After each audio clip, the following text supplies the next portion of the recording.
आज के कार्यक्रम के हमारे माननीय प्रमुख अतिथि जी श्रीमान अरविंद नेताम जी,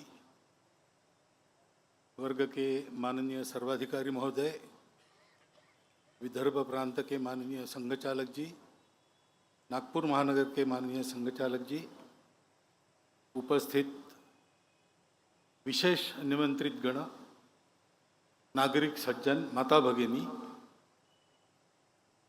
एवं आत्मीय स्वयंसेवक बंधु,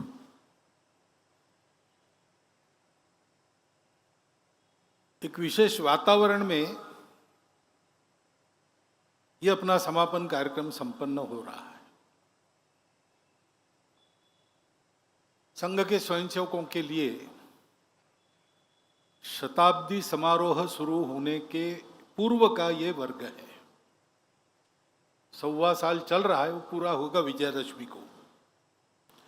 उसके बाद उस निमित्त जो कुछ योजना हमारी है वो वर्ष भर चलेगी। परंतु एक तात्कालिक वातावरण जो खड़ा हुआ है कुछ दिनों से देश में, पहलगाम में जो हमला हुआ, नृशंस हमला हुआ और हमारे नागरिकों को हमारे देश के अंदर आकर आतंकवादियों के द्वारा मारा गया, तो स्वाभाविक सबके मन में दुख था, क्रोध था और अपराधियों को शासन होना चाहिए इसकी उत्कट इच्छा थी। तो कुछ कार्रवाई हुई और शासन किया गया। इस सारे प्रसंग में अपने सेना की क्षमता और वीरता फिर से एक बार चमक उठी। रक्षा के विषय को लेकर जो तरह तरह के अनुसंधान हमारे होते हैं, उनका कारगर होना साबित हो गया। उनके पराक्रम के साथ निर्णय लेना और करने के लिए कहना, ये जिनका दायित्व है ऐसे शासन प्रशासन के लोग, उनकी दृढ़ता भी हम सब ने देखी।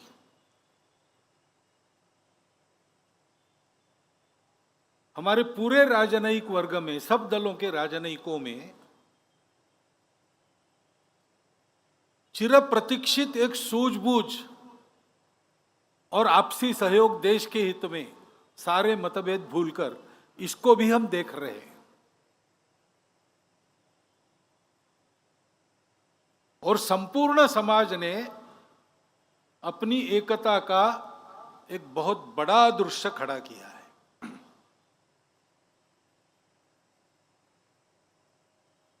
ये दृश्य अगर चिरस्थायी होता है, प्रसंग पुराना होने पर फीका नहीं पड़ता और चलते रहता है, तो अपने देश के लिए ये बहुत बड़ा संबल है। और इसलिए देशभक्ति के इस वातावरण में सारे मतभेद जैसे हम भूल गए हैं, आपसी स्पर्धाएं भूल गए, देश के हित में स्पर्धक एक दूसरे का सहयोग कर रहे, ये जो चित्र खड़ा हुआ है वो वास्तव में उत्तम प्रजातंत्र का दृश्य, ये आगे भी चलते रहना चाहिए, ऐसी सदिच्छा हम सबके मन में है। क्या होगा, कैसे होगा, कोई बता नहीं सकता, परंतु ऐसा होना चाहिए, ऐसा तो सबको लगता है। क्योंकि हम ये भी जानते हैं कि ये सब होने के बाद समस्या तो मिटी नहीं। टेढ़ापन जब तक कायम है, द्विराष्ट्रवाद का भूत जब तक मन में कायम है, शांतिपूर्वक रह सके इसलिए अलग हुए और अलग होने के साथ ही अशांति करना प्रारंभ किया, ये दोगलापन जब तक जाता नहीं तब तक देश पर ये खतरे बने रहेंगे।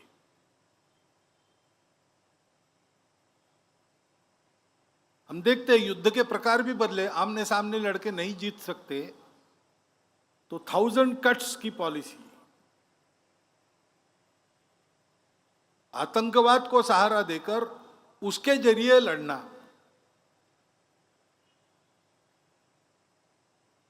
साइबर वॉर से लेकर सारी बातें एक प्रकार से एक छद्म युद्ध,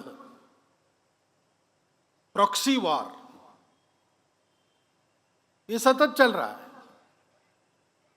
बार बार शासन करने के बाद भी, बार बार सारी दुनिया ने कहने के बाद भी ये बात जाती नहीं है। और युद्ध के प्रकार आजकल बदल गए। आमने सामने आकर लड़ना, जो जीतेगा वो सिकंदर, ये नहीं रहा। अपने घर में बैठकर ही बटन दबाकर इधर ड्रोन्स छोड़े जा सकते हैं। युद्ध की नई नई तकनीकें आ रही है। ये सारी स्थिति हमारे सामने आई है। इस निमित्त दुनिया के देश क्या क्या करते हैं, क्या क्या जो उन्होंने किया है, उनकी भी परीक्षा हो गई है। सत्य के साथ पूर्णता खड़े कौन होते हैं, कौन उसमें भी अपने स्वार्थ देखकर और उस प्रकार चलते हैं, और कौन सही सही हमारे विरोधी ही है। उनके अपने स्वार्थों के कारण ही है, परंतु यह सारी परीक्षा भी हो गई है। और इसलिए ये बात ध्यान में आती है कि अपनी सुरक्षा के मामले में हम लोगों को स्वनिर्भर होना ही पड़ेगा। हम तो सत्य और अहिंसा वाले देश है। हमारी तरफ से दुनिया में हमारा कोई भी दुश्मन नहीं है, परंतु दुनिया में दुष्टता है, उसके चलते बिना कारण इस प्रकार वारदातें करने वाले लोग है तब तक हम लोगों को अपनी सुरक्षा के लिए पूर्ण सन्नद्ध और पूर्ण सजग होना पड़ेगा।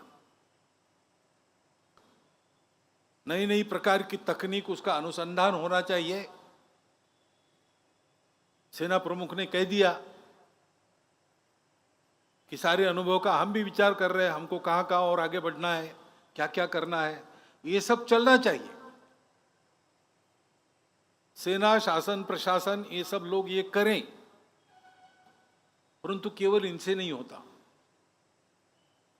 असली बल तो समाज का होता है। द्वितीय महायुद्ध में लगातार महीना भर अपनी पूरी ताकत एक करके हिटलर ने लंदन पर बमबारी की ताकि झुक जाए। देश का नेतृत्व था तो विचार करने लगा कि शरण जाना चाहिए क्या। सेना समाप्त हो गई, वायुसेना नहीं है, नौसेना बकी नहीं है, और हिटलर का दोस्त मुसोलिनी तैयार है कि मैं बीच बचाव करता हूं। तो उनके भी मन में विचार, चर्चिल जैसे प्रधानमंत्री के मन में आया कि क्या करें। उसने राजा को बताया इंग्लैंड के कि मेरा मन तो नहीं है, लेकिन मेरा मंत्रिमंडल चाहता है कि हम लोग संधि कर ले और नुकसान से बचे। सारा विनाश हो रहा है, रोकने की ताकत हमारी नहीं है। तो राजा ने उसको पूछा कि तुम्हारे मंत्रिमंडल ने तुमको चुन के दिया, किसने चुन के दिया? उन्होंने कहा जनता ने। तो प्रसंग ऐसा वर्णन करते हैं कि चर्चिल इंग्लैंड की मेट्रो में घूमा और उसने लोगों से बात कर दी। अब युद्ध क्या होता है, कितना नुकसान उठाना पड़ता है, कैसे संवार होता है, अपनी ताकत क्या है, ये कोई जानते नहीं। सामान्य लोग इसको नहीं जानते, लेकिन उनके मन में एक देशभक्ति है, तो वो चर्चिल को बताने लगे कि बिल्कुल शरण नहीं जाना, हम लड़ेंगे, गली गली में लड़ेंगे, हमारे पास कुछ नहीं तो बर्तनों से लड़ेंगे। वास्तव में ऐसा लड़ना पड़ता तो क्या होता, उसकी कल्पना उनको नहीं थी, लेकिन उनका नीति धैर्य ऐसा था। उसके आधार पर चर्चिल ने कहा, फिर पार्लियामेंट में जाकर संधि का विचार छोड़ दिया और कहा कि हम आसमान में लड़ेंगे, समुद्र में लड़ेंगे, सर्वत्र लड़ेंगे, और कदाचित इस लड़ाई में अगर हमको विजय नहीं मिली तो हमारी अगली पीढ़ी हमारे साम्राज्य में जो बाकी देश है वहां जाकर लड़ाई जारी रखेगी, लेकिन पूर्ण विजय प्राप्त किए बिना हम रहेंगे नहीं, शरण तो बिल्कुल नहीं जाएंगे। ये बल उनको कहां से प्राप्त हुआ?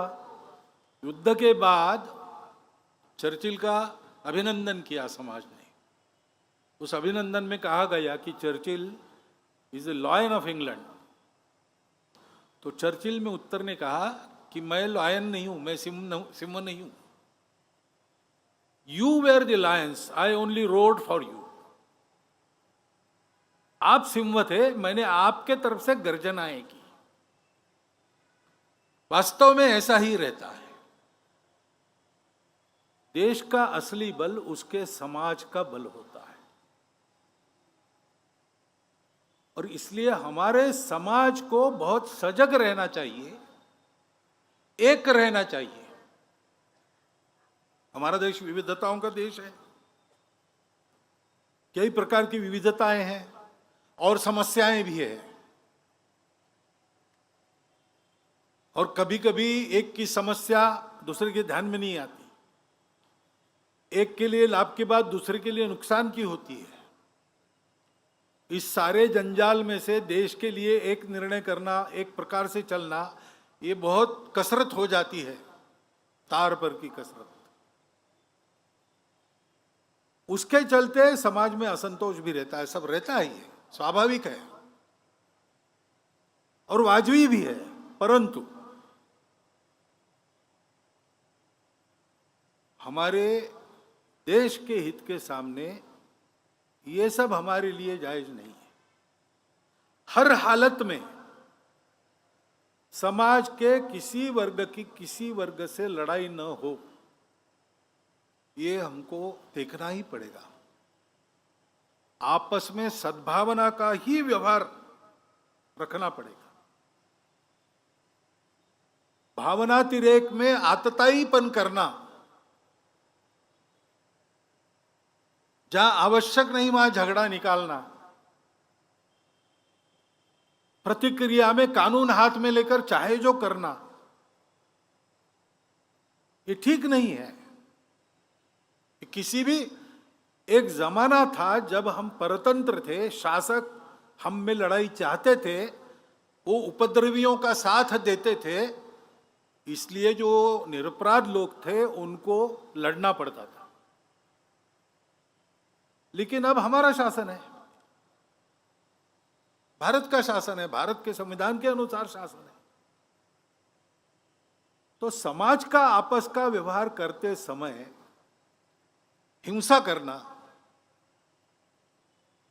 बिना कारण गाली गलौज वाली भाषा का उपयोग करना, प्रतिक्रिया में आके कुछ भी बोलना, ये सारी बातें हमको छोड़ देनी पड़ेगी। ठंडे दिमाग से विचार करके उकसाने वाले लोग हैं, विक्टिमहुड उत्पन्न करने वाले लोग हैं, भड़काऊ भाषा उत्पन्न करने वाले लोग हैं, इन सबके चंगुल में नहीं फंसना।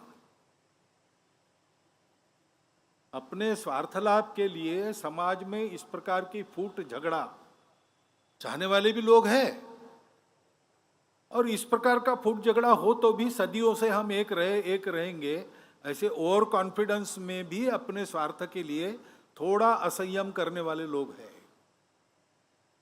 हमको ये नहीं करना चाहिए। एक दूसरे के साथ सद्भावना, सदाचार, सद्विचार और सहयोग करने की आवश्यकता है, क्योंकि हम सब लोग इस देश के अलग अलग भाषाओं के बोलने वाले, अलग अलग देवी देवताओं की पूजा करने वाले, अलग अलग खान पान रीति रिवाज वाले, अलग अलग हित संबंध आज जिनके उत्पन्न हुए विविधता के कारण, ऐसे हम सब लोग, हमारी जड़ें तो एकता में है, विविधता में नहीं है।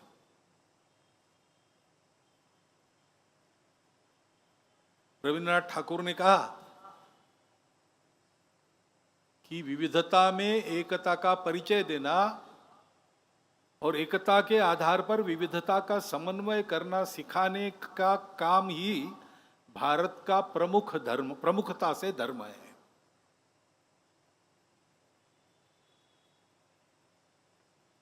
उस एकता में हमारी जड़ें होनी चाहिए, उसका ध्यान रखना चाहिए। बरतना विविधता में पड़ता है। मैं मेरी भाषा बोलूंगा, उस भाषा के प्रति मेरे मन में गौरव भी है। मेरी अपनी पूजा है, वो मुझे प्रिय है। ये सारी बातें मेरी विशिष्टता है, मेरे लिए बहुत प्रिय है। उनका रक्षण करना है, सब करना है, लेकिन इन सब के ऊपर हमारी सबकी एकता है। ये सारी विविधता होने के बाद भी देश के नाते हम एक हैं, समाज के नाते हम एक हैं। एक ही सनातन संस्कृति का प्रवाह हम सबके आचरण को निर्धारित करता आया है। ऊपर की जो बात है सभ्यता की, कपड़े, नाच गाना, भाषा भूषा, भजन भवन, भ्रमण भोजन, वो विविध प्रकार का है, लेकिन जो मूल्य व्यवस्था है वो हम सबके समान है।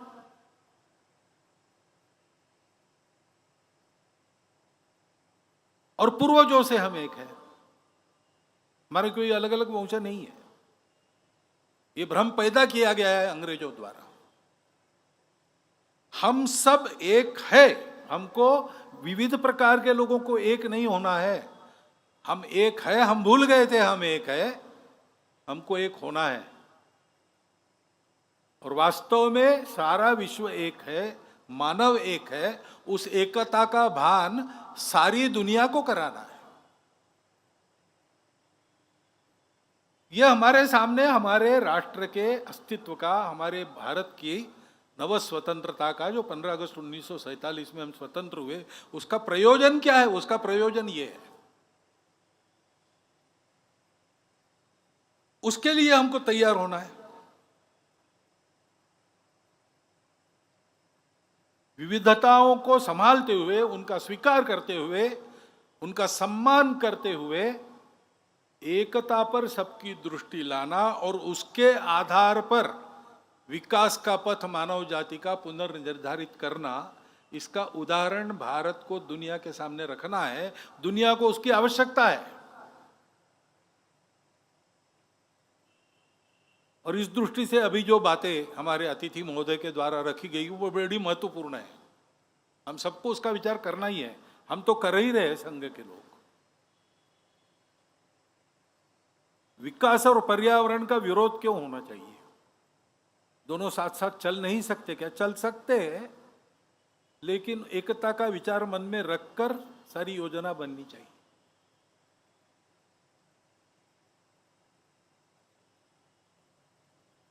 हमारा आदिवासी बंधु हमारा ही समाज है। हमारे समाज में अनेक देवी देवता है। आपने कोड की बात करते समय कहा इतने सारे हैं, बराबर है। ये सब होने के बाद भी समाज के नाते हम एक हैं। तो अगर एक समाज है तो आपको ये कहने की जरूरत नहीं कि हमारी मदद कीजिए। संघ का काम ही है, संपूर्ण हिंदू समाज में संघ सबको मानता है। मैं कोड की बात नहीं कर रहा हूं, वो एक अलग विषय है, टेक्निकल विषय है।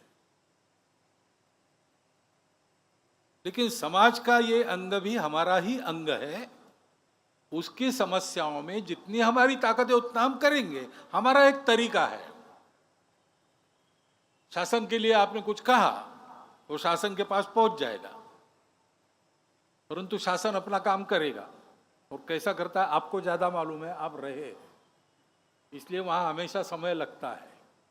और सभी फैक्टर्स एक साथ बहुत कम बार सोचे जाते हैं। लेकिन हम कहते हैं कि शासन वगैरह इन सबकी ताकत क्या है? समाज की ताकत है। तो शासन प्रशासन में सुनवाई नहीं होती तो क्या बिगड़ा? समाज है। पेशा कानून की बात आपने की, उस कानून का उपयोग कैसा करे जिससे समाज में भेद उत्पन्न न हो, कुछ अलग हो रहा है ऐसा किसी को न लगे, और फिर भी पेशा कानून जिसलिए लाया गया वो सारा ठीक हो। इसका उदाहरण आपको देखना है तो विभिन्न संगठनों के माध्यम से हमारे स्वयंसेवकों ने काम किया है। नासिक जिले में काम है, उसको कैसे लागू होना चाहिए इसका एक सुंदर उदाहरण वहाँ है। मैंने कल आपको चेतराम जी पवार का नाम बताया। बैतूल और आसपास के इसमें भी योजना पूर्वक उस प्रकार का काम चल रहा है। बस्तर में भी होगा। हम है ही, आपको विनंती करने की जरूरत नहीं। मैं कहता हूं, आपने आकर हमको एक कर्तव्य बोध दिया है। हम जहां जहां पहुंचते वहां ये सब करते हैं। पहुंच हमारी बढ़नी चाहिए, बस इतनी बात है। और इसलिए जो भी सारी बातें आपने कही, उसमें हमारे तरीके से हम जो कुछ कर सकते हैं हम जरूर करेंगे। मतांतरण का विषय है। मतांतरण क्यों होना चाहिए? हम तो ये मानते हैं, हमारी परंपरा कि रुचिनुसार मार्गों का वैचित्र्य होता है। रुचिनाम वैचित्र्यात् रुजु कुटिल नाना पथयुताम नृणाम एको गम्य। ये सब जो तरीके हैं पूजा के, खान पान के, संस्कृति के, ये अलग अलग है।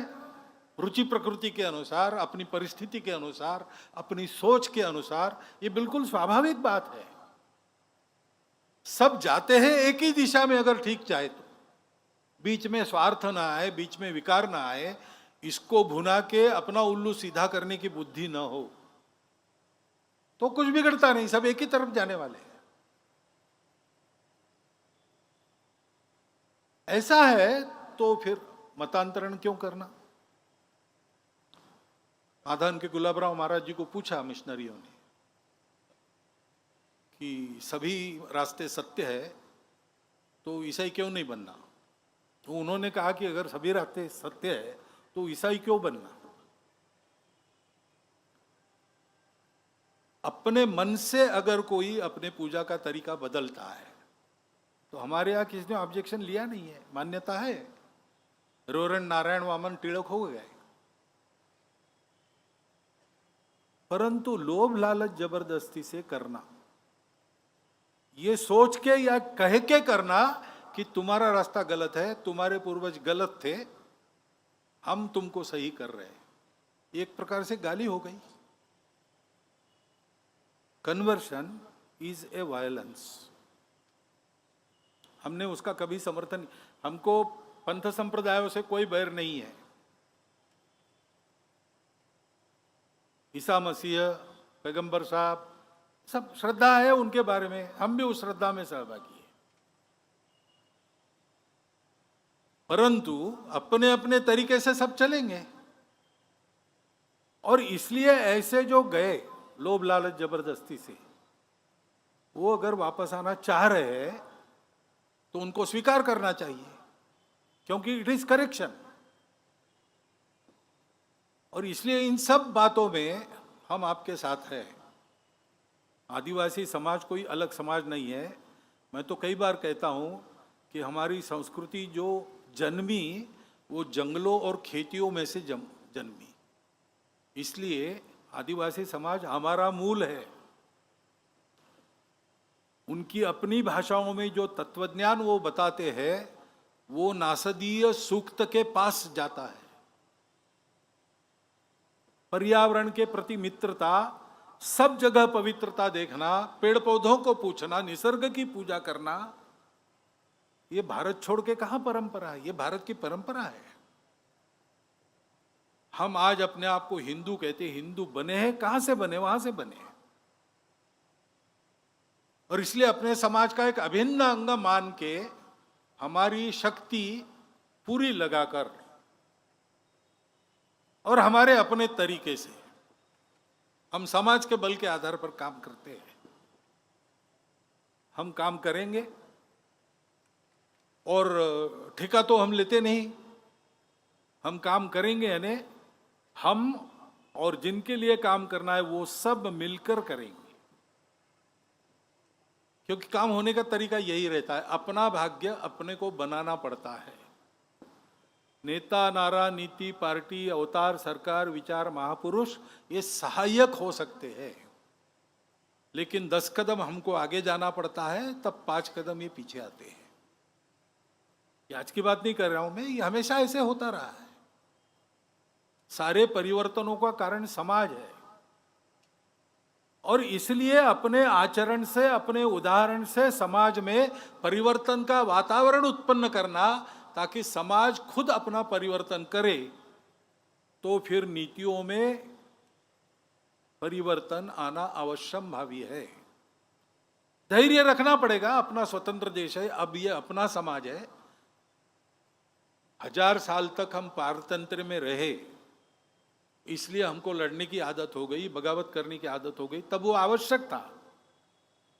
लेकिन अब अपने लोग हैं, कभी कभी भूल जाते हैं अपनापन, तो भी धैर्यपूर्वक प्रतीक्षा करके अपने आप को ठीक रख के अगर ये किया जाए तो ये परिवर्तन आएगा। हमने गीत में भी कहा आपके सामने, निश्चित होगा परिवर्तन, क्यों?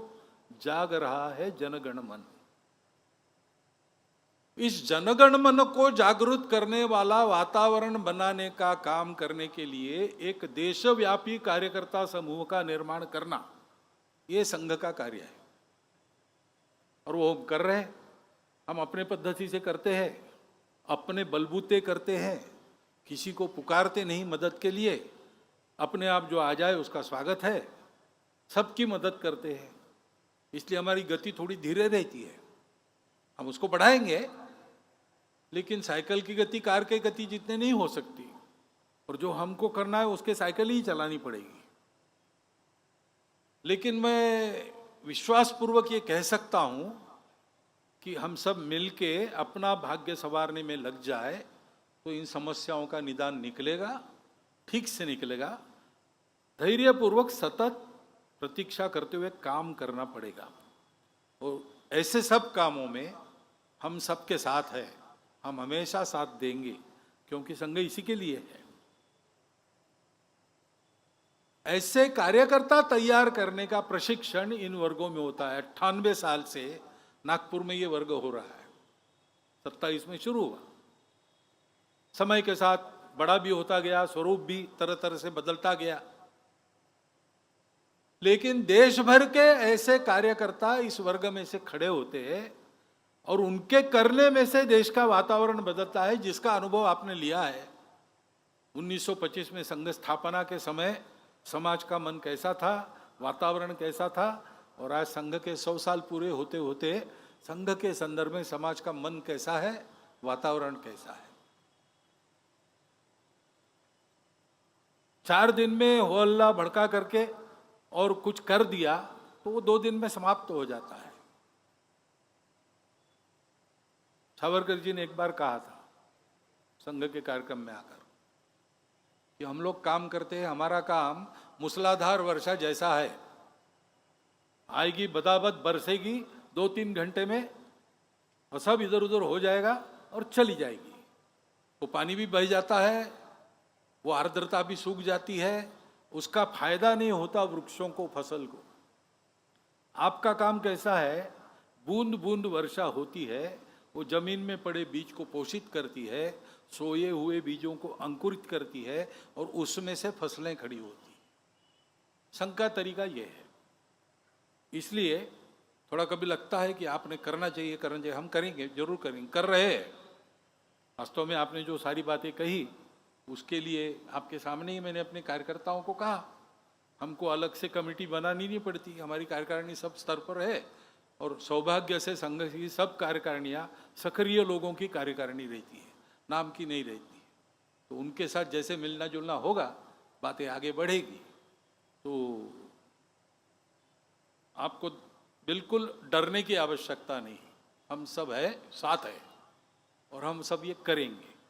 परंतु ये सारे समाज में करना है, और सारे समाज में करना है तो इन बातों को अपने जीवन में चरितार्थ करने वाले, समाज के साथ निरतिशय प्रेम रखने वाले, मन में बिल्कुल भेद न रखते हुए सबको अपना मानने वाले चारित्र्य संपन्न कार्यकर्ताओं की आवश्यकता है।